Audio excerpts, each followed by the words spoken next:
ઓમ શ્રી ગણેશાય નમઃ. જય શ્રી કૃષ્ણ મિત્રો. સપ્ત નદી માતાની કથા. બધા જ યુગોમાં પૂજનીય છે આ 7 નદીઓ. મોક્ષદાયીની કથા છે આ. ગંગા, યમુના, સરસ્વતી, નર્મદા, ગોમતી, ગોદાવરી, સરયુ વગેરે આ 7 નદીઓની આપણે કથા પૂરા ધ્યાનથી મનથી સાંભળશું. આ માતાઓ, આ નદીઓ આપણા પાપોને નષ્ટ કરનારી માતાઓ છે. પ્રિય ભક્તગણો, ગંગા તથા અન્ય નદી માતાનું વર્ણન કરતા વેદ વ્યાસજી ઋષિ કહે છે કે બધા જ નદીઓના દર્શનથી, નદીના પાણીના સ્પર્શથી, જળપાન કરવાથી તથા નામ કીર્તન કરવાથી સેંકડો તથા હજારો પાપોને ગંગા તથા અન્ય નદીઓ પવિત્ર કરે છે. જે પ્રકારે દેવતાઓને અમૃત, પિતૃઓને શ્રાદ્ધ તથા નાગોને સુધા તૃપ્તકારક છે, તે પ્રકારે મનુષ્યને ગંગા જળ તૃપ્તકારક છે. પ્રિય ભક્તો, આ એવી માતાઓ છે જે જીવનદાયિની છે. એના વિના આપણો ઉદ્ધાર બહુ જ કઠણ છે. આ એવી માતાઓ છે જે આપણને સુખ, સમૃદ્ધિ, મોક્ષ પ્રદાન કરે છે અને આપણે સુખ સમૃદ્ધિ મેળવીએ છીએ. માટે તેમની ગાથા તથા કથા જરૂર સાંભળજો. તો ચાલો આ માતાઓને આપણા હૃદયમાં ઉતારીને તેમની શ્રદ્ધાપૂર્વક કથા સાંભળીશું અને પોતાને કૃતાર્થ કરીશું. બધા જ નદી માતાઓ, હે બધી જ નદી માતાઓ, હું દેવ અને દૈત્ય દ્વારા પૂજનીય તમારા પાદ પદ્મનો પ્રણામ કરું છું. તમને પ્રણામ કરું છું.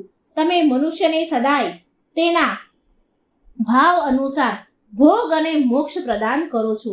હે નદી માતાઓ, તમારી કૃપા દ્રષ્ટિ એ બધા જ ભક્તો પર બનાવી રાખજો. જે બધા માતા, બહેનો અને ભાઈઓ, બંધુ આ કથાને સાંભળી રહ્યા છે અને સંભળાવી રહ્યા છે અને હોકારો ભરી રહ્યા છે, તેમને સુખ સમૃદ્ધિ આપજો. તેમના પાપોને નષ્ટ કરીને તમારા ચરણોમાં સ્થાન આપજો. એવી પ્રાર્થના છે નદીમાં. ભક્તો, આગળ વધતા પહેલા આપણી સુખ સમૃદ્ધિની કામના માટે વિડીયોને એક લાઈક જરૂર કરજો. જો તમે કથાને સાંભળી રહ્યા છો તો પૂરી સાંભળજો. આનાથી મન ઈચ્છિત ફળની પ્રાપ્તિ થાય છે. સપ્ત નદી માતાની જય. જય ગંગા મૈયા. હર હર ગંગે. ગંગા માતા અને સરસ્વતી માતાની કથા. એક વારની વાત છે. માં સરસ્વતી બ્રહ્મલોકમાં તેમની વીણા વગાડી રહ્યા હતા. એટલામાં માં લક્ષ્મી ત્યાં પ્રગટ થયા. માતા સરસ્વતીએ માં લક્ષ્મીનું સ્વાગત કર્યું અને તેમને આસન પર બેસાડ્યા.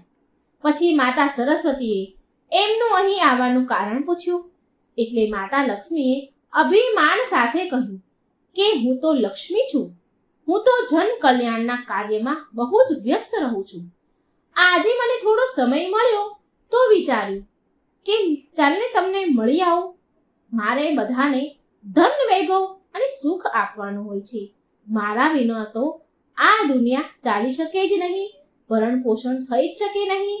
અને ફરી માં લક્ષ્મી કટાક્ષમાં બોલ્યા કે જો મારે પણ માત્ર બ્રહ્મલોકમાં બેસીને વીણા વગાડવાની હોત ને તો મારી પાસે સમય જ હોત. માતા લક્ષ્મીની અહંકાર ભરી વાતો સાંભળીને માતા સરસ્વતીને બહુ ક્રોધ આવ્યો. એટલે માતા સરસ્વતીએ કટાક્ષ ભર્યા શબ્દોમાં બોલ્યા, દેવી લક્ષ્મી, તમે તો વૈભવની દેવી છો, પણ છતાંય તમને ચંચળા કહેવામાં આવે છે. તમે ક્યાંય બિલકુલ પણ સ્થિર નથી રહેતા. પણ હું તમારા જેવી નથી. હું તમારાથી બિલકુલ વિપરીત છું. હું જે જગ્યાએ રહું છું, જાઉં છું, ત્યાં આજીવન માટે વસી જાઉં છું. આજીવન શ્વાસ કરું છું. તમને કોઈ પણ ચોરી શકે છે, લૂંટી શકે છે, પણ મને કોઈ નહીં ચોરી શકે, ન લૂંટી શકે. હું તો ઉપરથી વેચવાથી વધુ છું. મારો પ્રચાર પ્રસાર જેટલો પણ થશે એટલી હું વધતી જઈશ. કોઈ પણ મનુષ્ય ગમે તેટલો ધનવાન કેમ ન હોય, પણ જ્યાં સુધી હું એની સાથે નથી હોતી ત્યાં સુધી તેનું જીવન નિરર્થક છે. તેના જીવનમાં ન હો ત્યાં સુધી તેનું જીવન માટી સમાન છે. માં સરસ્વતી ક્રોધમાં આજે લાલ ચોળ થઈ રહ્યા હતા. સાથે માં સરસ્વતીએ એ પણ કહ્યું કે એમના મંત્રો વિના ભગવાન વિષ્ણુની પૂજા પણ અધૂરી છે. માતા સરસ્વતીના તર્કોથી માતા લક્ષ્મી સંતુષ્ટ ન થયા અને ના એની વાતોથી ફર્યા. ત્યાર પછી મા લક્ષ્મી બોલ્યા, હવે આ વિવાદનો નિર્ણય તો માત્ર ને માત્ર શ્રી હરિ વિષ્ણુ જ કરશે, કારણ કે દેવી સરસ્વતી તમને તો વાણીમાં કોઈ ન હરાવી શકે. ત્યાર પછી બંને દેવી મા લક્ષ્મી અને મા સરસ્વતી નિર્ણય કરવા માટે ભગવાન વિષ્ણુ લોકમાં આવ્યા. ત્યાં પહેલેથી જ દેવી ગંગા ભગવાન વિષ્ણુના ચરણોમાં બેઠા હતા. શ્રી હરિને ધ્યાનમાં લીન જોઈને માતા લક્ષ્મી તેમની પાસે જઈને બેસી જાય છે, પણ કોઈ પણ મા સરસ્વતીને બેસવા માટે કહેતું નથી. તો આ બધું જોઈને મા સરસ્વતીને બહુ ક્રોધ આવ્યો અને બોલ્યા, હે દેવી લક્ષ્મી, તમે જ મને અહીં લઈને આવ્યા છો ને, અને તમે તો મને બેસવાનું સ્થાન પણ ન આપ્યું, બેસવાનું પણ ન કહ્યું. મને તમે બોલાવ્યા તો તમે જ છે, બોલાવીને કોઈ સ્થાન નથી આપી રહ્યા બેસવા માટે. શું વિષ્ણુ લોકમાં અતિથિનું આવી રીતે સત્કાર કરવામાં આવે છે? આ સાંભળીને માતા લક્ષ્મી બોલ્યા કે મારો નિવાસ તો શ્રી હરિ વિષ્ણુના હૃદયમાં જ છે, અને દેવી ગંગાને સ્વયં પ્રભુ શ્રી હરિએ તેમના ચરણોમાં સ્થાન આપ્યું છે. આના સિવાય એમની પાસે જગ્યા ખાલી નથી જ્યાં તમને હું સ્થાન આપી શકું. આટલું કહીને બંને દેવી માં ગંગા અને માં લક્ષ્મી બંને દેવી માં સરસ્વતી પર હસવા લાગ્યા. માં સરસ્વતીની મજાક ઉડાવતા જોઈને માં સરસ્વતીને બહુ ક્રોધ આવ્યો. બંને લક્ષ્મીજીએ અને સરસ્વતીએ એના પર હસ્યા, એટલે આ ક્રોધ માં સરસ્વતીથી સહન ન થઈ રહ્યો. એના ક્રોધની સીમા ન રહી. માં સરસ્વતીએ માં લક્ષ્મીને કહ્યું, તમને બહુ અભિમાન છે તમારું વૈભવ અને શ્રી હરિના હૃદયમાં રહેવાનો ને, તો હું તમને અહીંથી દૂર કરી દઈશ, અને હું એક દિવસ ભગવાન શ્રી હરિના હૃદયમાં સ્થાપિત થઈ જઈશ. આટલું કહીને માતા સરસ્વતીએ માં લક્ષ્મીને શ્રાપ આપી દીધો અને કહ્યું કે તમે વિષ્ણુ લોક છોડીને ધરતી લોક પર ચાલ્યા જશો, જ્યાં તમે વૃંદાના રૂપમાં જન્મ લેશો. ત્યાં જઈને તમારો ભગવાન વિષ્ણુ સાથે કોઈ સંબંધ નહીં રહે, અને ધરતી પર તમારા લગ્ન એક અસુર સાથે થશે. આવી રીતે માં સરસ્વતીએ લક્ષ્મીજીને શ્રાપ આપ્યો. તો આ શ્રાપ સાંભળીને માં ગંગાને સરસ્વતી પર બહુ ક્રોધ આવ્યો, અને એણે માં ગંગાએ સરસ્વતીને શ્રાપ આપ્યો કે એ એક નદીના રૂપમાં પૃથ્વી લોક પર વહેશે. પ્રિય ભક્તો, આ શ્રાપ હજી અહીં પૂરો ન થયો, આ વાત હજી અહીં પૂરી ન થઈ. માં લક્ષ્મીનો પક્ષ લેતા દેવી ગંગાએ માં સરસ્વતીને શ્રાપ આપી તો દીધો, પણ માં સરસ્વતીને આ ભેદભાવ બિલકુલ ન ગમ્યો.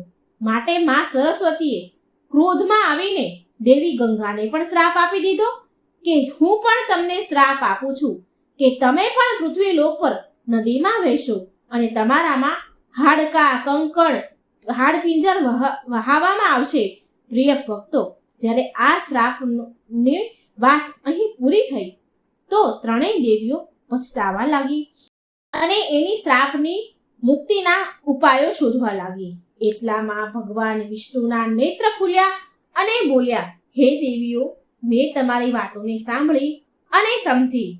તમને આ શ્રાપનું ફળ તો તમારે ત્રણેયને ભોગવવું જ પડશે. આ વાત માતા ગંગાને બહુ દુઃખી કરવા લાગી. મા ગંગા બહુ દુઃખી થયા કે હવે એમને મૃત્યુલોકમાં જવું જ પડશે, અને ત્યાં જઈને રહેવું પડશે. બધા જ મનુષ્યોના પાપને ધોવા પડશે. ધરતી પર આવવાની વાત સાંભળીને માં ગંગા ગભરાઈ ગયા કે પાપી લોકો તો તેના જળમાં સ્નાન કરશે અને એના પાપ મારા જળમાં છોડીને ચાલ્યા જશે. એ બધા પાપ મારી અંદર સમાવવા પડશે. કહેવાય છે કે બધી જ ઘટના પાછળ કોઈને કોઈ કારણ જરૂર હોય છે.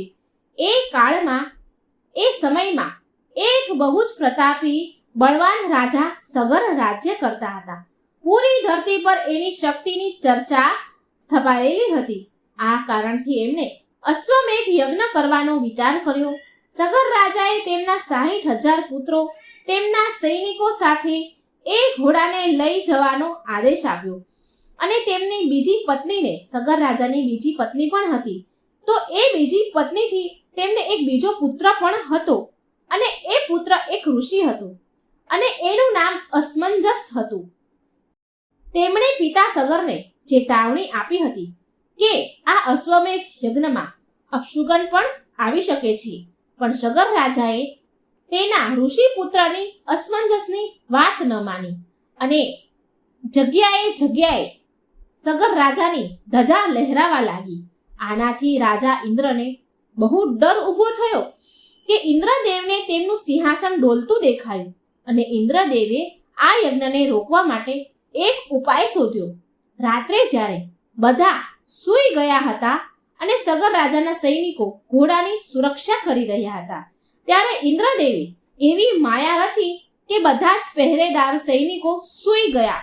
ઇન્દ્રદેવે તે ઘોડો, અશ્વમેઘ યજ્ઞનો ઘોડો ત્યાંથી ઉઠાવી લીધો અને કપિલ મુનિના આશ્રમમાં બાંધી દીધો. કપિલ મુનિ વર્ષોથી ત્યાં જંગલમાં તપસ્યા કરી રહ્યા હતા. જ્યારે સૈનિકો અને સગર રાજાના પુત્રોની આંખ ખુલી તો તેમણે જોયું કે તેના યજ્ઞનો ઘોડો ત્યાંથી ગાયબ થઈ ગયો છે. તો તે ઘોડાને શોધવા બધી દિશાઓમાં બધા ફરી વળ્યા. ત્યારે ખબર પડી કે તે ઘોડો કપિલ મુનિના આશ્રમમાં બંધાયેલો છે. ત્યાં પહોંચીને રાજકુમારોએ સમજ્યા વિચાર્યા વિના કપિલ મુનિને અપશબ્દ કહેવા લાગ્યા. એટલે કપિલ મુનિનું ધ્યાન ભંગ થયું. તો તેમને બહુ ક્રોધ આવી ગયો, અને તેમના તેજથી બધા જ 60,000 પુત્ર અગ્નિમાં બળવા લાગ્યા, અને બળીને રાખ થઈ ગયા, ભસ્મ થઈ ગયા. અને આ વાતની ખબર જ્યારે રાજા સગરને પડી તો તે જ ક્ષણે તેની આકાશમાં મૃત્યુ થઈ ગયું. આ વાતની જ્યારે ઋષિ અસમંજસ, જો કે તે સગર રાજાના બીજી પત્નીનો જે ઋષિ પુત્ર હતો, એને ખબર પડી તો તે બહુ દુઃખી થયો, અને કપિલ મુનિના આશ્રમમાં જઈને બહુ વિનંતી કરી, ક્ષમા માંગી. એના ભાઈઓ 60,000 જે એના ભાઈઓ હતા એના વતી એને ક્ષમા માંગી, અને 60,000 ભાઈઓને મુક્ત કરાવવા માટે કહ્યું, કોઈ ઉપાય બતાવવા કહ્યું. તે ઋષિ અસમંજસને કહેવા લાગ્યા કે હે ઋષિવર, મારા ભાઈઓને મુક્તિ માટે કોઈ ઉપાય કહો, નહીં તો આ બધા જ ધરતી પર ભટકતા રહેશે. કપિલ મુનિએ એમના તેજ દ્વારા જોયું અને કહ્યું કે આમને તારવા માટે, મુક્તિ માટે માં ગંગાજીને ધરતી પર લાવવા પડશે. એક માં ગંગા જ છે જે તમારા આ 60,000 ભાઈઓને તારી શકે છે, મુક્તિ આપી શકે છે. આટલું સાંભળી ઋષિ અસમંજસ હિમાલય પર ચાલ્યા ગયા, અને તેમણે ઘોર તપસ્યા કરી. પણ ધીરે ધીરે તેમનું શરીર ત્યાં છૂટી ગયું, બરફમાં વિલીન થઈ ગયું. પછી ઋષિ અસમંજસના પુત્ર દિલીપે તે સાધનાને શરૂ કરી. તેમના પૂર્વજોને તારવા માટે કેટલા કાળ સુધી સાધના તપસ્યા કરી, અને એ પણ કાળવશ બરફમાં સમાઈ ગયા.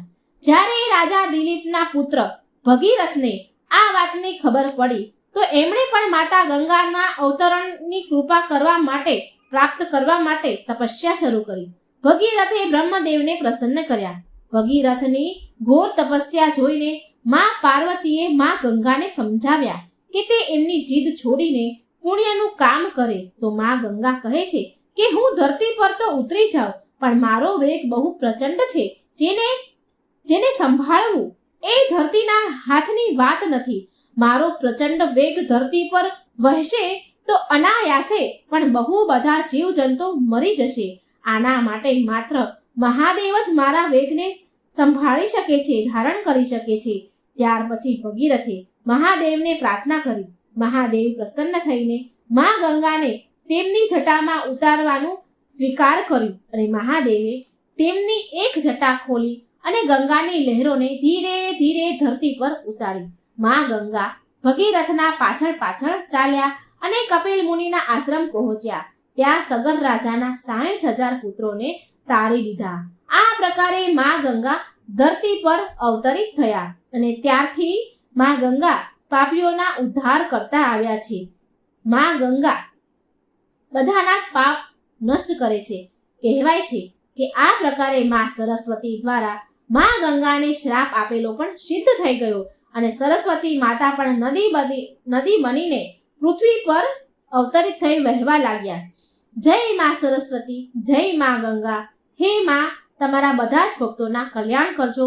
ઓમ ગંગાએ નમઃ. પ્રિય ભક્તો, હવે આપણે સાંભળીશું માં યમુનાની કથા. યમુના માતાની કથા અનુસાર સૂર્યદેવની પત્ની સંધ્યાને 2 સંતાન હતા.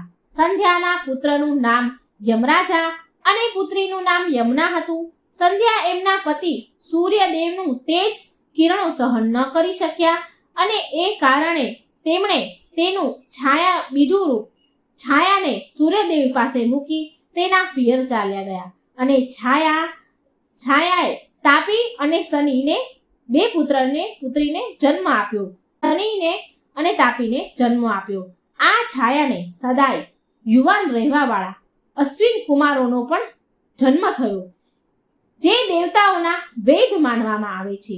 હવે સંધ્યાના ગયા પછી છાયાનો વ્યવહાર યમુના અને યમદેવ સાથે અંતર આવી ગયું.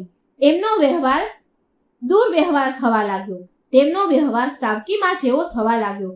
આવા વ્યવહારથી વ્યાકુળ થઈને યમદેવે તેની નગરી યમપુરી એટલે કે યમલોક વસાવ્યું.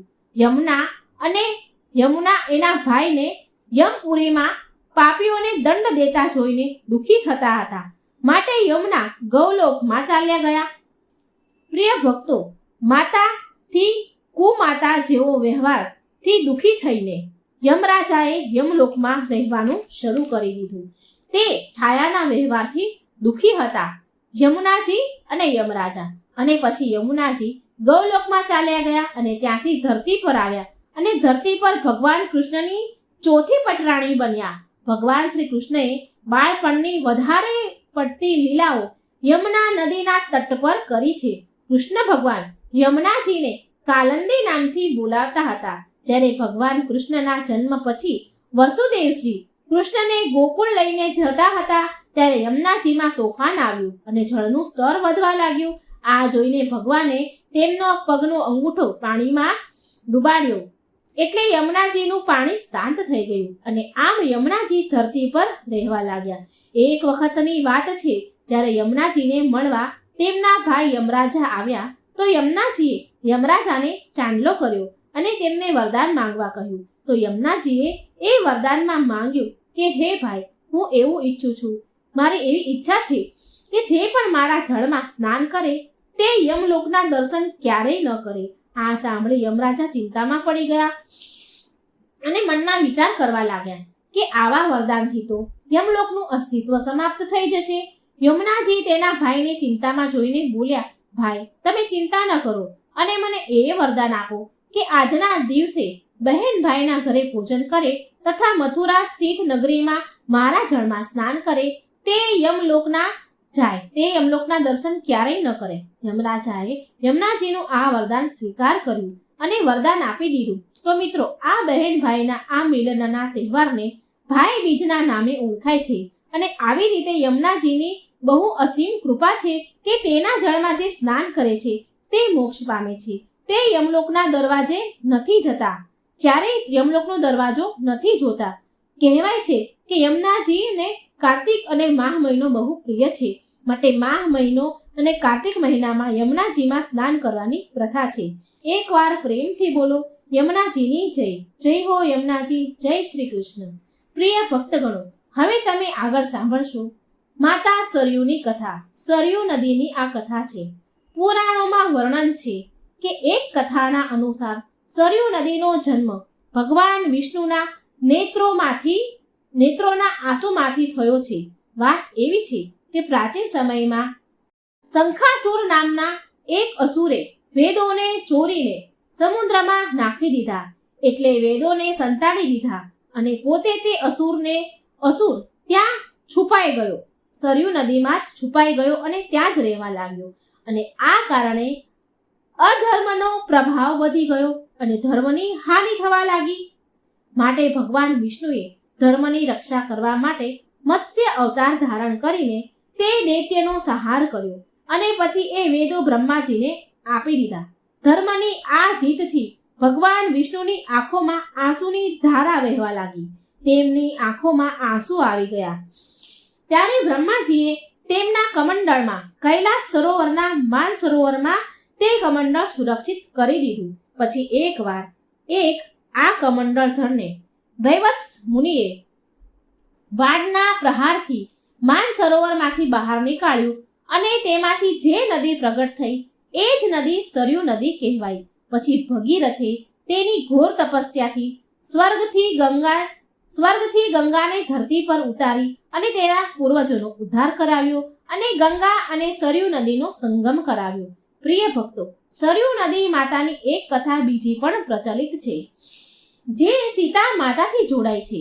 આ વાત એ સમયની છે જ્યારે માતા ભગવાન શ્રી રામ અને લક્ષ્મણ સહિત માતા સીતા ભગવાન શ્રી રામ અને લક્ષ્મણ સહિત 14 વર્ષ માટે વનવાસ જઈ રહ્યા હતા.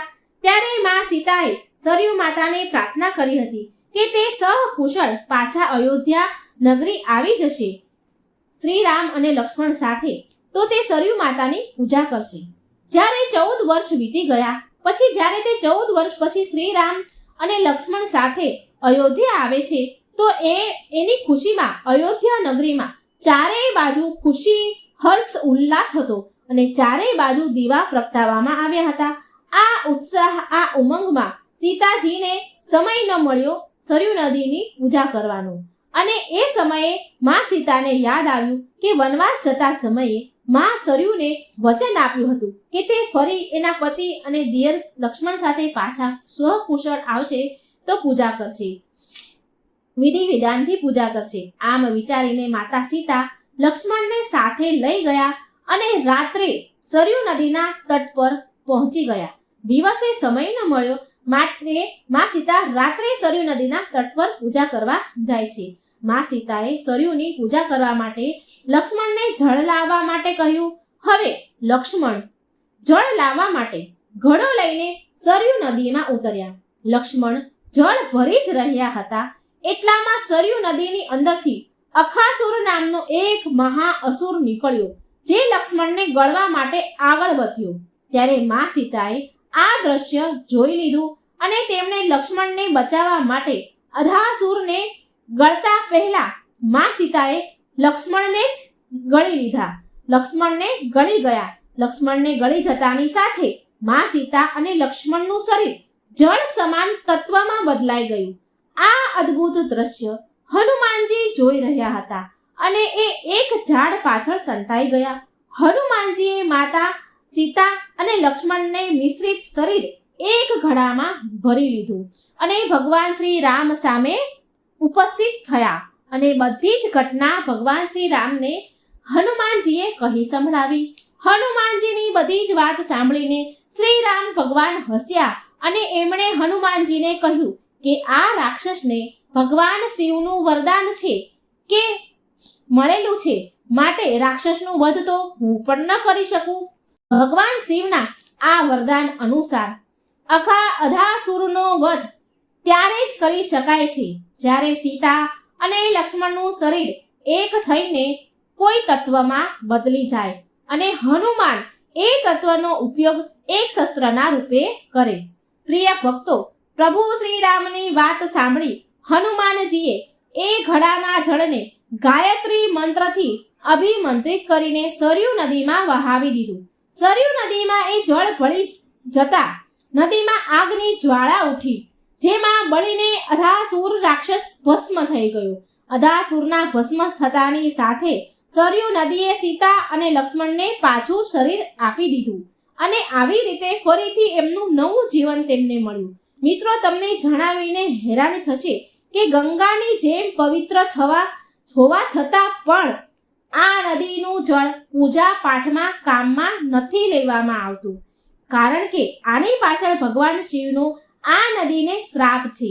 ઉત્તર રામાયણ અનુસાર જ્યારે શ્રી રામે સરયુ નદીમાં જળ સમાધિ લઈને તેમના દેહનો ત્યાગ કર્યો હતો, ત્યારે આ વાતથી ભગવાન શિવ બહુ ક્રોધે ભરાયા અને તેમણે સરયુ નદીને શ્રાપ આપી દીધો કે તારું જળ હવે પૂજા પાઠના કામમાં લેવામાં નહીં આવે.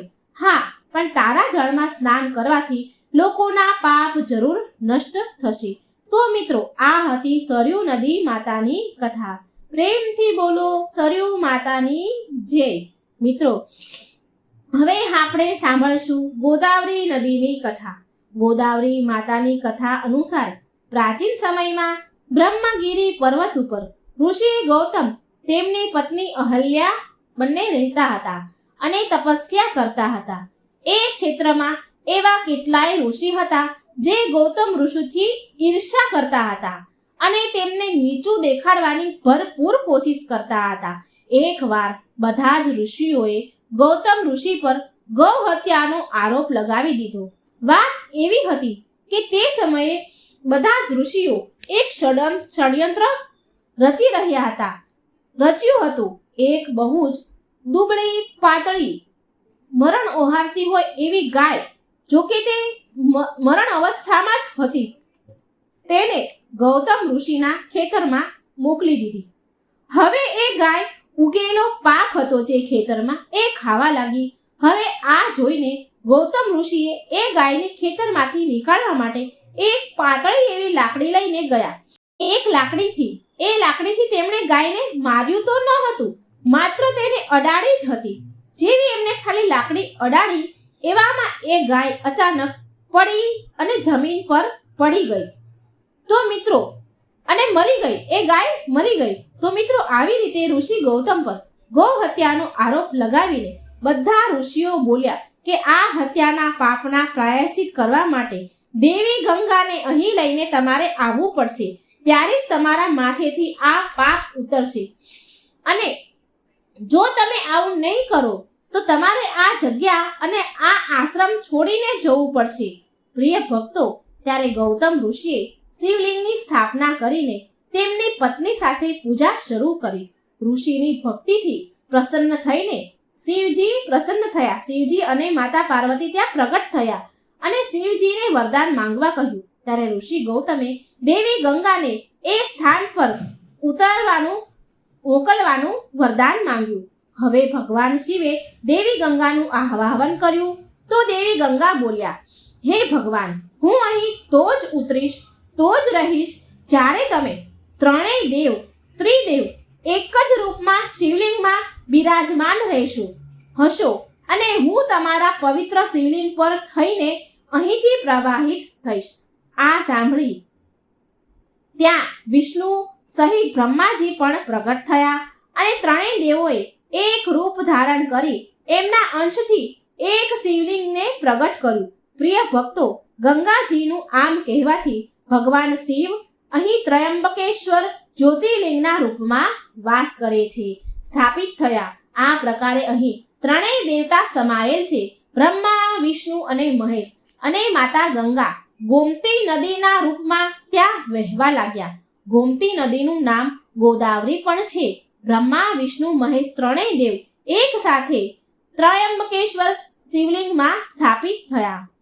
પ્રિય ભક્તો, તમને જણાવી દઉં કે આ ગોદાવરી, જેને ગોમતી પણ કહેવાય છે, આ માતા ગંગા જ છે, જેનામાં સ્નાન કરવાથી, પૂજા પાઠ કરવાથી વ્યક્તિને વૈકુંઠ લોકની પ્રાપ્તિ થાય છે. તે વ્યક્તિના બધા જ પાપ નાશ કરે છે. ગંગાના સમાન આ પાપ મોચીની છે. પ્રિય ભક્તો, એકવાર પ્રેમથી બોલો માં ગોદાવરીની જય, ગંગા માતાની જય. ઓમ નમઃ શિવાય. બ્રહ્મા, વિષ્ણુ, મહેશની જય. હર હર ગંગે.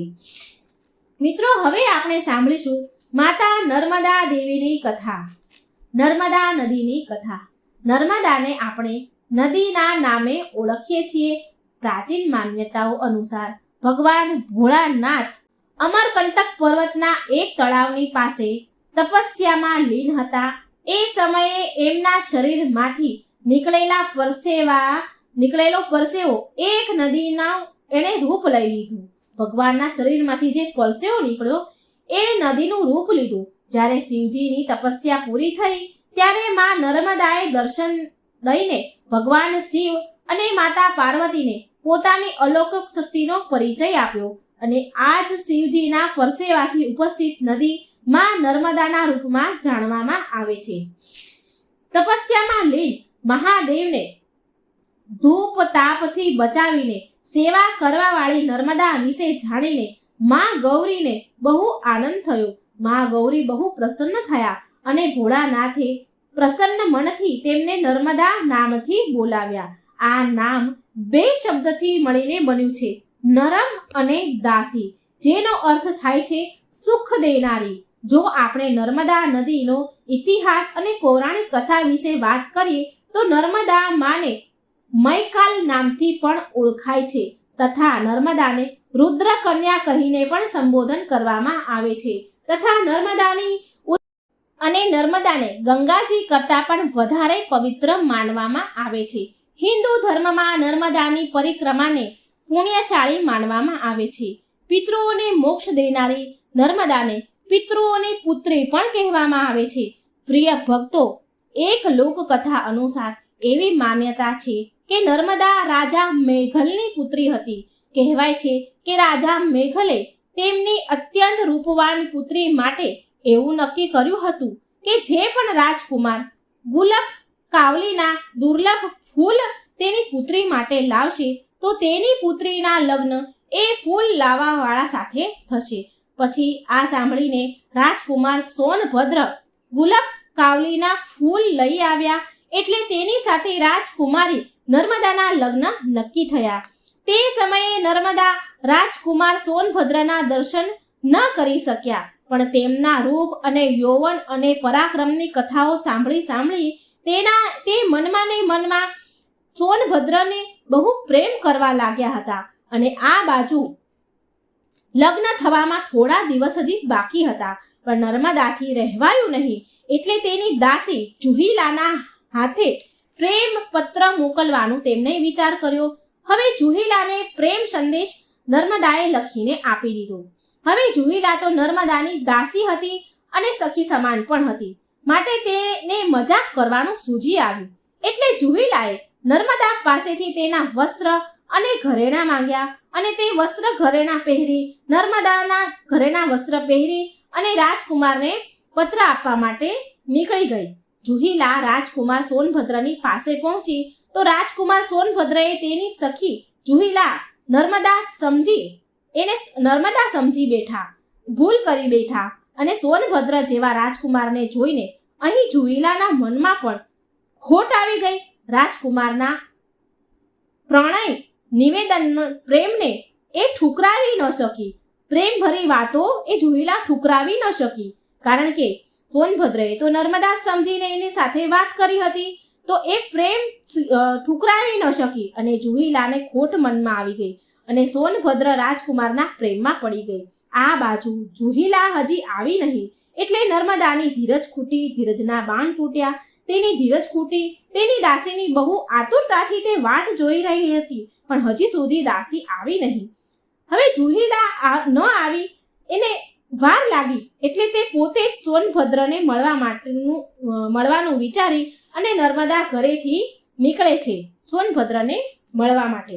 હવે ત્યાં નર્મદા પહોંચીને જુએ છે કે સોનભદ્ર અને જુહીલા એક સાથે છે એટલે નર્મદા દેવીને અપમાનની ભીષણ અગ્નિમાં બળી ઉઠ્યા અને તરત જ ત્યાંથી ઊંધી દિશામાં ચાલવા લાગ્યા અને હવે પાછી ક્યારેય નહીં આવે આવા નિર્ણય સાથે નર્મદા ઉલટી દિશામાં વહેવા લાગ્યા અને સોનભદ્ર તેની અજાણે થયેલી ભૂલ પર બહુ જ પછતાયા. પણ સ્વાભિમાન અને વિદ્રોહની પ્રતીક બનેલી નર્મદા દેવી પાછા વળીને ક્યારેય આવ્યા નહીં અને કહેવાય છે કે ત્યારથી જ તે જગ્યાથી નર્મદા ઊંધી દિશામાં વહેતા આવ્યા છે. અને આજે પણ માનવામાં આવે છે કે નર્મદા દેવીએ આજે પણ આજીવન વિવાહ નથી કર્યા અને કુંવારી રહી ગયા. નર્મદાને કુંવારી નદીના રૂપમાં પણ ઓળખાય છે.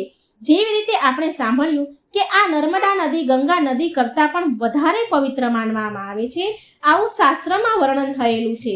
તો મિત્રો, આ હતી 7 નદી માતાની કથા.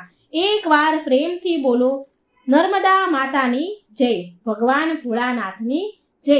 મિત્રો, હું આશા કરું છું કે 7 નદીઓની પવિત્ર કથા, જો કે તે 7 નદી માતા છે, તે તમને બહુ પસંદ આવી હશે. માટે વિડીયોને એક લાઈક જરૂર કરજો, શેર કરજો અને કમેન્ટ બોક્સમાં હર હર ગંગે જય ભોળાનાથ જરૂર લખજો. તમારું જીવન મંગલમય રહે અને પ્રસન્નતાથી પરિપૂર્ણ રહે, આ કામના પ્રાર્થના સાથે કરું છું.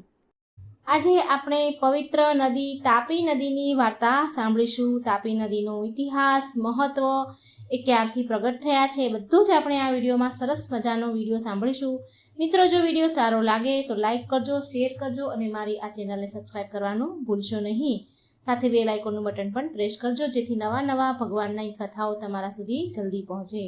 તો મિત્રો, જો વિડીયો સારો લાગે તો અંત સુધી સાંભળજો. મા તાપીની કથા અંત સુધી સાંભળજો. સૂર્યપુત્રીમાં તપતી એટલે કે તાપી ભારતના પશ્ચિમ દિશામાંથી વહેનારી પ્રમુખ 2 નદીઓમાંથી એક છે. આ નામ તાપ એટલે કે ઉષ્ણમાંથી ઉત્પન્ન થયું છે. મા તાપી તાપ, પાપ, શ્રાપ અને ત્રાસને હરવાવાળી આદિ ગંગા કહેવાય છે. સ્વયં ભગવાન સૂર્યએ પોતાના તાપને ઓછો કરવા માટે મા તાપીને ધરતી પર મોકલ્યા હતા.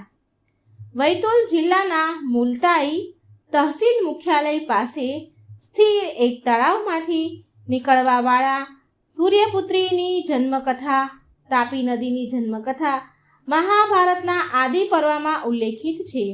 પુરાણોમાં સૂર્ય ભગવાનની પુત્રી તાપી જે તપ્તી કહેવાય છે, જે સૂર્યદેવ દ્વારા ઉત્પન્ન કરાવાય છે. એવું કહેવાય છે કે ભગવાન સૂર્યદેવે પોતાના શરીરની ગરમી અને તાપથી, પોતાના જે નીકળતી હોય ગરમી તાપ, તેનાથી પોતાની રક્ષા કરવા માટે તાપીને ધરતી પર અવતરિત કર્યા હતા. પુરાણોમાં તાપી મહિમા વિશે લખાયું છે કે ભગવાન સૂર્યએ વિશ્વકર્માની પુત્રી સંધ્યા દેવી સાથે વિવાહ કર્યા હતા. સંધ્યા દેવીથી સૂર્ય ભગવાનને 2 સંતાન થયા. કાલિંદી એટલે કે જેને આપણે યમુનામાં કહીએ છીએ, એ અને યમરાજા. એ સમયે ભગવાન સૂર્ય તેમના વર્તમાન રૂપમાં ન હતા, પણ એ સમયે અંડાકાર રૂપમાં હતા. સંધ્યા દેવીથી ભગવાન સૂર્યનો તાપ સહન ન થયો, માટે તેમણે તેની જગ્યાએ તેની દાસી છાયાને, તેમનો પડછાયો, તેમનો છાયાને ત્યાં મૂકી દીધો અને સંધ્યા દેવી પોતે તપસ્યા કરવા ચાલ્યા ગયા. હવે છાયાએ સંધ્યાનું રૂપ ધારણ કરીને ઘણા સમય સુધી સૂર્યદેવની સેવા કરી. ભગવાન સૂર્યદેવથી છાયાને શનિદેવ અને તાપ્તી નામે 2 સંતાન થયા. ભગવાન સૂર્યએ તેની પુત્રી તાપીને આશીર્વાદ આપ્યો હતો કે તે વિનય પર્વતથી પશ્ચિમ દિશા તરફ વહેશે. પુરાણો અનુસાર કૃતયુગમાં ચંદ્રવંશમાં ઋષ નામનો એક પ્રતાપી રાજા રાજ્ય કરતો હતો. એના સવર્ણને ગુરુ વશિષ્ઠે વેદોની શિક્ષા આપી હતી.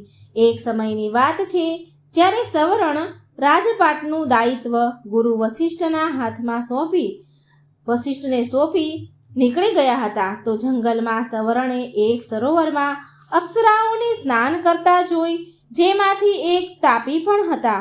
તાપીને જોઈને સવર્ણ મોહિત થઈ ગયા અને સવર્ણે આગળ જઈને તાપી માતા સાથે વિવાહ કરી લીધા.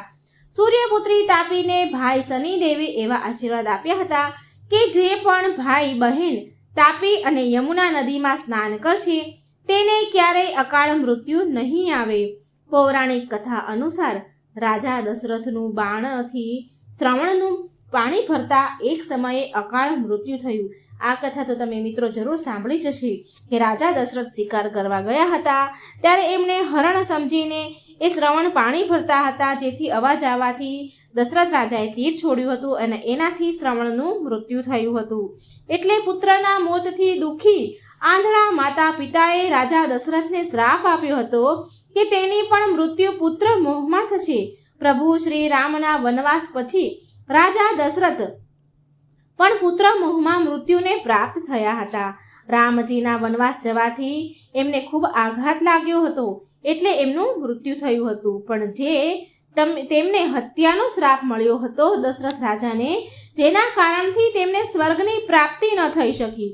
મોટો જ્યેષ્ઠ પુત્ર કહેવાય છે કે મોટો જ્યેષ્ઠ પુત્ર એટલે જે સૌથી મોટો પુત્ર જીવતો હોય અને એના છતાં પણ બીજા દ્વારા જો શ્રાદ્ધ, અંતિમ ક્રિયા, અગ્નિ સંસ્કાર ક્રિયાક્રમ કરવામાં આવે તો શાસ્ત્રો અનુસાર આ માન્ય નથી, એ પહોંચતું નથી. આવું કહેવાય છે કે જો મોટો પુત્ર હોય તો નાના પુત્રના હાથે કંઈ પણ કરાવાયું હોય તે સંસ્કાર ક્રિયાક્રમ પહોંચતું નથી, માન્ય નથી. એટલે એવામાં રાજા દશરથને મુક્તિ પ્રાપ્તિ ન થઈ શકી. માટે પ્રભુ શ્રી રામ સૂર્યપુત્રી માં આદિ ગંગા તાપીના તટ પર તેમના અનુજ લક્ષ્મણ, દેવી સીતાજીની ઉપસ્થિતિમાં પિતૃઓ અને તેમના પિતા દશરથ રાજાની તર્પણ વિધિ કાર્ય તાપી નદીમાં કર્યું હતું. ભગવાન શ્રી રામે 12 લિંગ પૂજા માટે 12 લિંગની સ્થાપના કરાઈ. 12 લિંગ સ્થાન પર રોકાઈને ભગવાન વિશ્વકર્માની મદદથી 12 લિંગોની આકૃતિ એટલે કે મૂર્તિઓ બનાવી, શિવલિંગો બનાવી તટ પર તેમણે સ્થાપના કરી, એમના પ્રાણ પ્રતિષ્ઠા કરી હતી. 12 લિંગમાં આજે પણ ઘણા તાપી સ્નાન ઘાટ છે જેવા ઘણા સ્થળ છે. લોકો તાપી ઘાટ પર નહાવા માટે આવે છે, જે ભગવાન શ્રી રામ અને માતા સીતાના મોજૂદગીનું પ્રમાણ આપે છે. શાસ્ત્રોમાં તો એવું કહેવાયું છે કે જો ભૂલથી પણ કે અજાણતા કોઈ મૃતદેહના હાડકાં તાપીના જળમાં પ્રવાહિત થઈ જાય છે તો પણ એ મૃત આત્માને મુક્તિ મળી જાય છે. જેવી રીતે મહાકાળના દર્શન કરવાથી અકાળ મૃત્યુ નથી થતું, એવી જ રીતે કોઈ પણ પ્રકારે અકાળથી થયેલા મૃત્યુ પામેલો હોય, અકાળથી મૃત્યુ થયેલો જે શિકાર દેહ હોય એની અસ્થિઓ તાપી જળમાં પ્રવાહિત કરવામાં આવે તો એ અકાળે મૃત્યુ પામેલ વ્યક્તિને મોક્ષ મળી જાય છે. એ પ્રેત યોનિમાં પણ હોય તો પણ એને મુક્તિ મળી જાય છે. આટલું મહત્વ માં તાપીનું છે. તાપી નદીના વહેતા જળમાં કોઈ વિધિ વિધાન કર્યા વગર અતૃપ્ત આત્માને આમંત્રિત કરી તેના બંને હાથમાં જળ લઈ અને મૃત આત્માને શાંતિ અને મુક્તિ માટેનો સંકલ્પ લઈને તે જે હાથમાં જળ લીધું હોય પાણી વહેતા પાણીમાં પ્રવાહિત કરી દે તો પણ એ મૃત વ્યક્તિને આત્માને મુક્તિ મળી જાય છે. આટલો મહિમા છે માતા તાપીનો. મુલતાઈનું નારદ કુંડ એ જ સ્થાન છે જ્યાં તાપી પુરાણ ચોરી કર્યા પછી નારદ મુનિને શારીરિક વ્યાધિ થઈ હતી. અહીં સ્નાન કરવાથી તેમને મુક્તિ મળી હતી. સૌથી આશ્ચર્યજનક તથ્ય તો એ છે કે સૂર્યપુત્રી તાપી માતાની સખી સહેલી ચંદ્રદેવની પુત્રી પૂર્ણા છે, જે તેમની સહાયક નદીના રૂપમાં ઓળખાય છે. પૂર્ણા નદી ભેંસદેહી નગરના પશ્ચિમ દિશાના સ્થિત કાશી તળાવમાંથી નીકળે છે. દરેક વર્ષે લાખોની સંખ્યામાં શ્રદ્ધાળુઓ અમાસ અને પૂનમના દિવસે નાહીને આ નદીઓમાં લાભ લે છે. કિંવદંતીઓ અનુસાર સૂર્ય અને ચંદ્રદેવ આપસમાં એકબીજાને વિરુદ્ધ છે, છતાં આવામાં બંનેની પુત્રીઓનું અનોખું મિલન આજે પણ લોકોની શ્રદ્ધાનું અનોખું કેન્દ્ર બન્યું છે. પુરાણોમાં વર્ણન છે કે ભગવાન જટાશંકર ભોળાનાથની જટામાંથી નીકળેલ ભગીરથ ગંગાજીમાં 100 વાર સ્નાન કરવાનું, દેવાદિદેવ મહાદેવના નેત્રોમાંથી નીકળેલ એક ટીપામાંથી શિવપુત્રી માં નર્મદાના દર્શન કરવાથી જે ફળ પુણ્ય મળે છે તે માત્ર તાપી માતાનું સ્મરણ કરવાથી સમાન ફળ મળે છે. આમ તો જ્યારથી આ સૃષ્ટિનું નિર્માણ થયું છે હિન્દુ ધર્મમાં નદીઓને દેવીઓના રૂપમાં પૂજવામાં આવ્યા છે. સૂર્યદેવની લાડકી પુત્રી તથા શનિદેવની બહેન આદિ ગંગાના નામથી પણ પ્રખ્યાત છે. આદિકાળથી લઈને અનંત કાળ સુધી પૂજ્ય નદીઓની જેમ માં તાપી પૂજાતા જ રહેશે. સૂર્યપુત્રી તાપી મુક્તિ માટેનું સૌથી સારું માધ્યમ છે. આપણા ધાર્મિક ગ્રંથો અને વેદ પુરાણોમાં ભારતની પવિત્ર નદીઓમાં સૂર્યપુત્રી તાપીની સહેલી પૂર્ણા છે. સૂર્યપુત્રી તાપી ભારતના કેન્દ્રબિંદુ કહેવાતા મધ્યપ્રદેશના વૈતુલ જિલ્લાના પ્રાચીન મુલતાની, જો કે વર્તમાનમાં આને મુલતાઈ સ્થળથી ઓળખાય છે, ત્યાંના નગર સ્થિત તળાવમાંથી નીકળે છે. નજીકના ગૌમુખમાંથી એક સૂક્ષ્મ ધારના રૂપમાં વહીને ગુજરાતના સુરત પાસે અરબ સાગરમાં મળે છે. તાપી નદીના 7 કુંડ છે: સૂર્યકુંડ, ધર્મકુંડ, પાપકુંડ, તાપીકુંડ, નારદકુંડ, શનિકુંડ, નાગા બાબા કુંડ. આ 7 કુંડ બનેલા છે, જેમાં તેની અલગ અલગ ધાર્મિક માન્યતાઓ પ્રચલિત છે. તો બધા જ કુંડનું આપણે થોડું થોડું મહત્વ જાણીએ. તો પહેલા સૂર્યકુંડમાં એવું કહેવાય છે કે સૂર્યદેવે સ્વયં અહીં સ્નાન કર્યું હતું, માટે આ કુંડનું નામ સૂર્યકુંડ પડ્યું છે. આમાં સ્નાન કરવાથી માણસના સર્વ પાપો નષ્ટ થાય છે. ધર્મકુંડમાં એવું કહેવાય છે કે અહીં સ્વયં યમરાજાએ સ્નાન કર્યું હતું, જેના કારણે આ કુંડનું નામ ધર્મકુંડ પડ્યું છે. તાપ્તી કુંડ, આ કુંડ વિશે કહેવાય છે કે સૂર્યદેવના પ્રકોપથી પશુ પક્ષી માનવની રક્ષા કરવા માટે તાપી માતાની 3 પરસેવાના ટીપા પડ્યા. એક ટીપું આકાશમાં, બીજું ધરતી પર અને ત્રીજું ટીપું પાતાળ લોકમાં પડ્યું. અને કહેવાય છે કે ત્રીજું ટીપું આ કુંડ પર પડ્યું અને આગળ જઈને આ વહેતી નદી બની. ચોથો કુંડ પાપ કુંડ. આ કુંડ વિશે કહેવાય છે કે કોઈ પાપી માણસ સાચા મનથી તાપીનું ધ્યાન કરે છે તો તેના બધા પાપ ધોવાઈ જાય છે, એટલે આ કુંડનું નામ પાપ કુંડ પડ્યું છે. પાંચમું કુંડ નારદ કુંડ. આ કુંડ વિશે કહેવાય છે કે એક સમયે દેવઋષિ નારદે તાપી પુરાણની ચોરી કરી, એના કારણે તેમને કોઢનો રોગ નીકળ્યો. પછી દેવઋષિ નારદે તાપીમાં સ્નાન કર્યું અને 12 વર્ષ સુધી તપસ્યા કરી અને પછી તાપી માતાના વરદાન પ્રાપ્ત થયું અને પછી તેમને શ્રાપમાંથી મુક્તિ મળી. એટલા માટે આ કુંડનું નામ નારદ કુંડ પડ્યું. છઠ્ઠું શનિ કુંડ. આ કુંડ વિશે કહેવાય છે કે શનિ ભગવાન આ કુંડમાં સ્નાન કરીને બહેન તાપીને મળવા ગયા હતા, એટલે આ કુંડનું નામ શનિ કુંડ પડ્યું.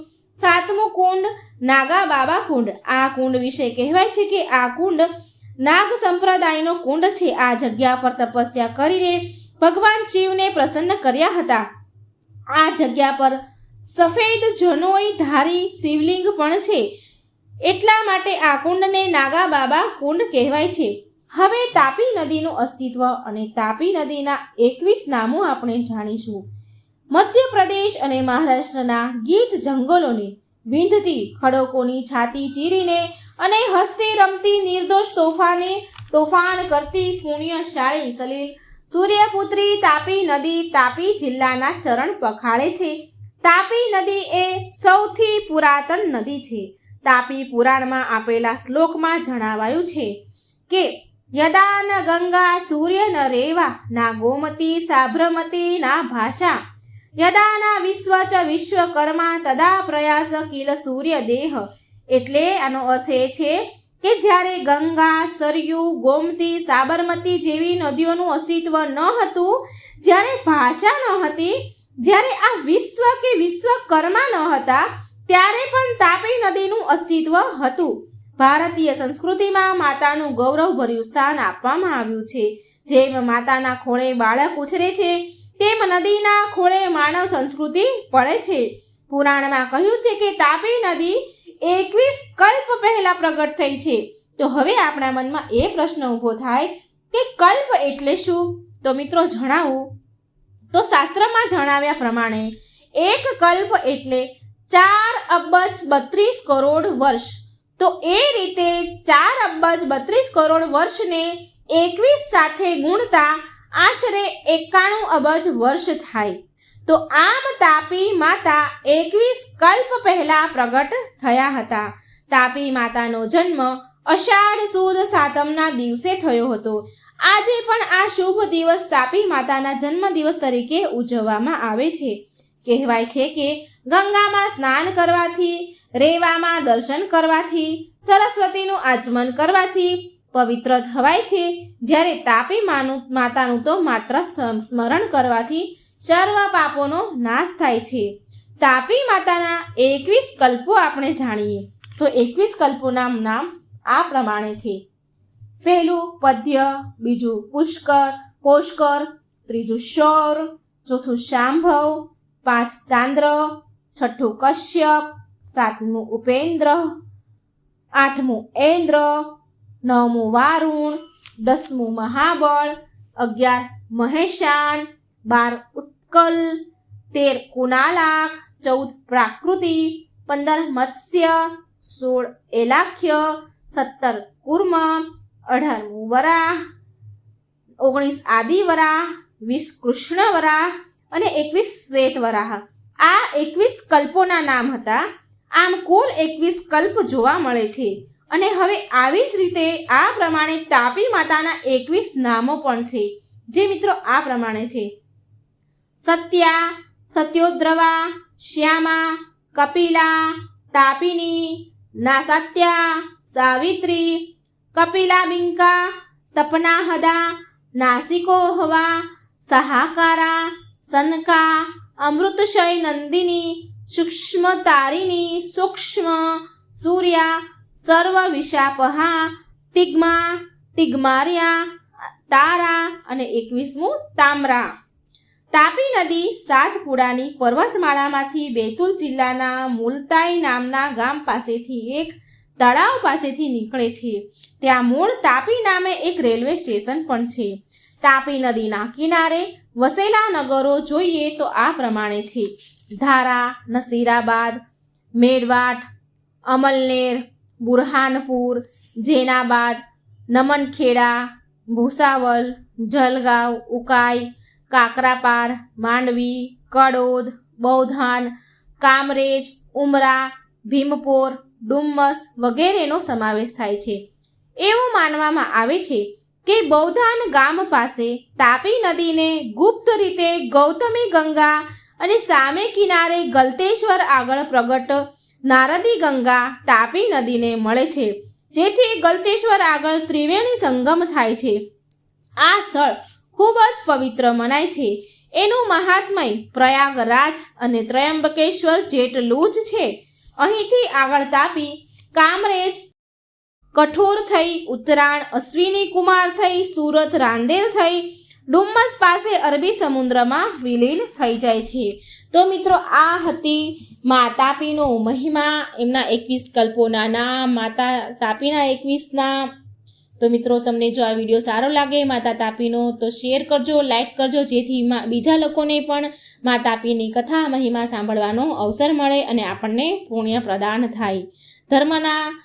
ધર્મના રસ્તા પર મારો સાથ જરૂર આપજો. આ વિડીયોને બને એટલો શેર કરજો. આજે આપણે ગંડકી નદી અને શાલિગ્રામની કથા સાંભળીશું. શાલિગ્રામ એક ગંડકી નદીમાંથી મળી આવે છે, જેમાં ભગવાન પોતે જ બિરાજમાન છે. તો આ કથા તમે પૂરા ધ્યાનથી અને મનથી સાંભળજો. તમે જાણતા જ હશો મિત્રો કે ભગવાન વિષ્ણુનું એક સ્વરૂપ શાલિગ્રામ પણ છે. પણ શું તમે એ જાણો છો કે ભગવાનના શાલિગ્રામ સ્વરૂપ પથ્થરને ગંડકી નદીમાં જ કેમ મળી આવે છે? જો નથી જાણતા તો અત્યંત પવિત્ર કથા આ વિડીયોને અંત સુધી જરૂર સાંભળજો, કેમ કે શાલિગ્રામની કથા એક ગણિકા સાથે જોડાયેલી છે. ઓમ નમો ભગવતે વાસુદેવાય. મિત્રો, જેવી રીતે નર્મદા નદીના હરેક પથ્થરને ભગવાન શિવનું રૂપ માનીને નર્મદેશ્વર કહેવામાં આવે છે, એવી જ રીતે ગંડકી નદીના હરેક પથ્થરને શાલિગ્રામ કહેવાય છે. એના હરેક પથ્થર શાલિગ્રામ હોય છે. એવું કહેવાય છે કે ભગવાન વિષ્ણુ આ નદીના શાલિગ્રામમાં સ્વયં પ્રતિષ્ઠિત હોય છે. આની પ્રાણ પ્રતિષ્ઠા નથી કરવી પડતી. પૌરાણિક કથા અનુસાર હજારો વર્ષ પહેલા એક ગણિકા થઈ હતી. તેનું નામ ગંડકી હતું. એ ગણિકા રોજ રાતે કોઈને કોઈ પુરુષ સાથે ભોગવિલાસ કરતી અને બદલામાં એ પુરુષ પાસેથી ધન પણ મેળવતી હતી.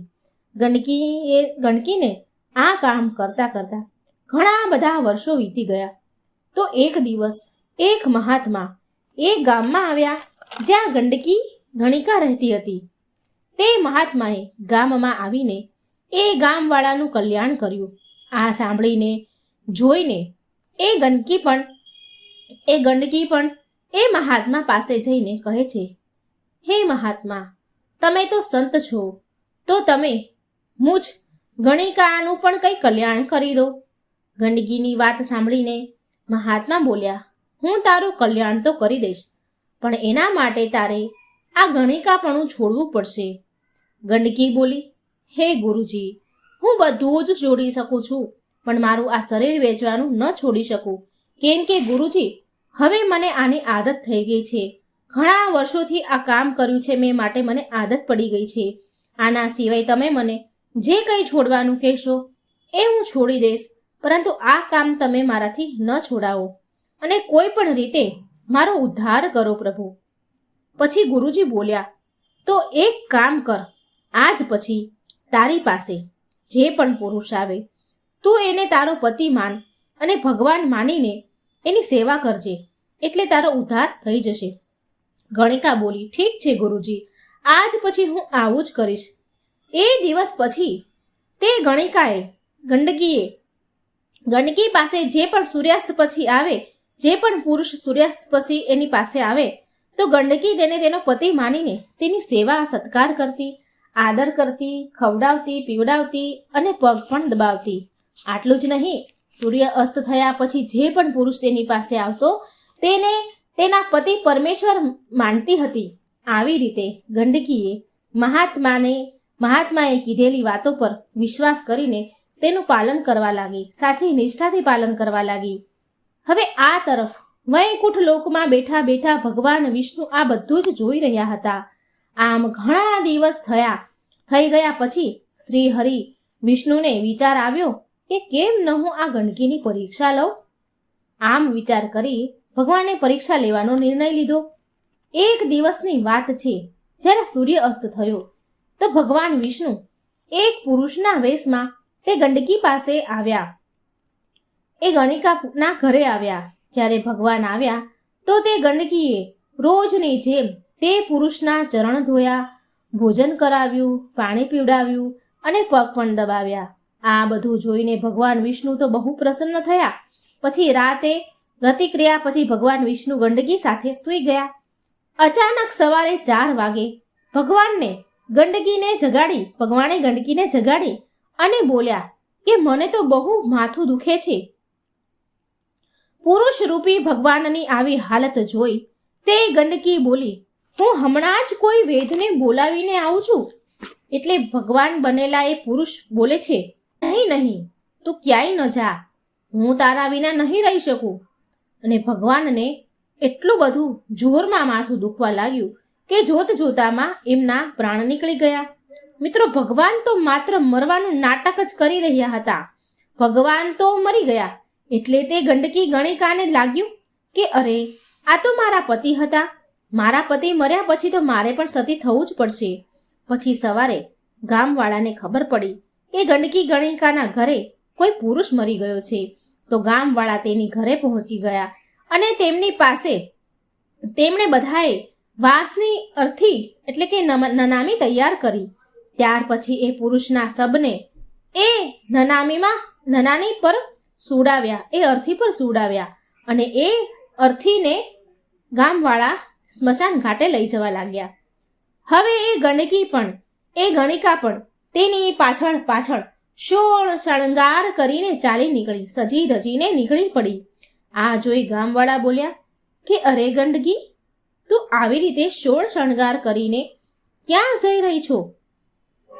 ત્યારે તે બોલી કે મેં એ પુરુષને મારો પતિ માન્યો હતો અને હવે જ્યારે તેની મૃત્યુ થયું છે, મારા પતિનું મૃત્યુ થયું છે, તો હું પણ એની સાથે સતી થવા જઈ રહી છું. આ સાંભળી ગામવાળા તો જોરથી હસવા લાગ્યા. ગંડકી ઉપર અને એકબીજા સાથે ચર્ચા કરવા લાગ્યા, વાતો કરવા લાગ્યા અંદરો અંદર કે ભલા એક વેશ્યાનો પણ શું પતિ હોય. પણ ગંડકી પર આ ગામવાળાનો હસવાનો કોઈ અસર ન પડ્યો. અને જ્યારે બધા એ અર્થીને લઈને સ્મશાન પહોંચ્યા તો ગંડકી પણ જઈને તે ચિતા ઉપર બેસી ગઈ.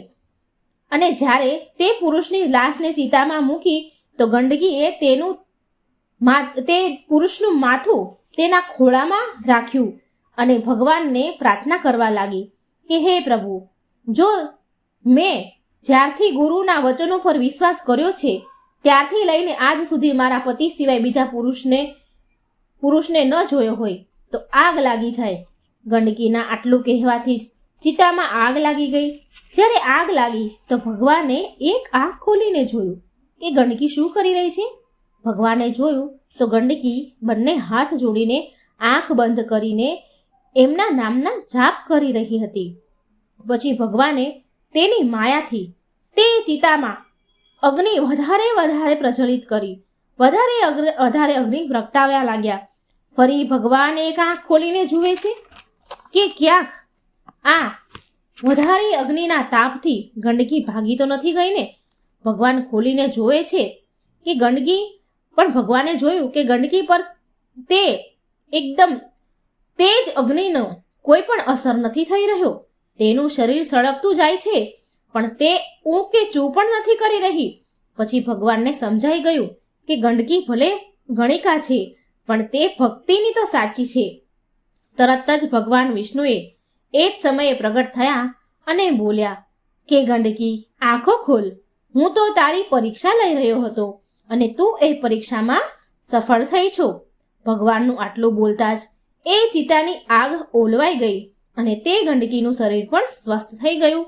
ત્યાર પછી જ્યારે ગંડકીએ આંખો ખોલી તો તેની સામે ભગવાનને તેણે જોયા અને તે તો આશ્ચર્યચકિત થઈ ગઈ. પછી ભગવાન બોલ્યા, હું તારાથી બહુ પ્રસન્ન છું. વરદાન માંગ, તારે શું જોઈએ છે માંગી લે. ભગવાનની વાત સાંભળીને ગંડકી બોલી, હે ભગવાન, જો તમે મને કંઈક આપવા જ ઈચ્છો છો તો મારી ઈચ્છા છે કે તમારું માથું ચિતામાં જેમ મારા ખોળામાં મેં રાખ્યું હતું એવી જ રીતે સદાય માટે તમે મારા ખોળામાં રહો. આટલું બોલીને તે એટલી બધી ભાવુક થઈ ગઈ કે થોડી વારમાં તો તેનું શરીર જોતામાં પાણી બની ગયું. આખું શરીર પાણી બની ગયું અને તે પાણી ત્યાંથી વહેવા લાગ્યું અને પાણીની વહેલી ધારા ગંડકી નદી બની ગઈ. ભગવાન બોલ્યા, હે ગંડકી, આજથી સદાય હું શાલિગ્રામ બનીને તારા ખોળામાં જ રહીશ. એટલે મિત્રો, ગંડકી નદીમાં જે શાલિગ્રામ પથ્થર છે એમાં સ્વયં સાક્ષાત ભગવાન વિષ્ણુ બિરાજમાન છે. એ પથ્થરને પ્રાણ પ્રતિષ્ઠા નથી કરવી પડતી, આ ભગવાનનું વચન છે. તો આવી રીતે ગંડકી નદીમાં મળી આવતા શાલિગ્રામમાં ભગવાન વિષ્ણુનો વાસ છે. તે શાલિગ્રામની પ્રતિષ્ઠા નથી કરવી પડતી. આ સત્ય ઘટના છે મિત્રો. જો તમને આ કથા સારી લાગી હોય, પસંદ આવી હોય તો લાઈક કરજો, શેર કરજો અને મારી ચેનલને સબસ્ક્રાઈબ જરૂર કરજો. મારી ચેનલમાં ધાર્મિક કથાઓ, વાર્તાઓ, શાસ્ત્રોની વાર્તાઓ સાંભળવા માટે ચેનલને સબસ્ક્રાઈબ જરૂર કરજો. જય શ્રી કૃષ્ણ. રાધે રાધે. Thank you.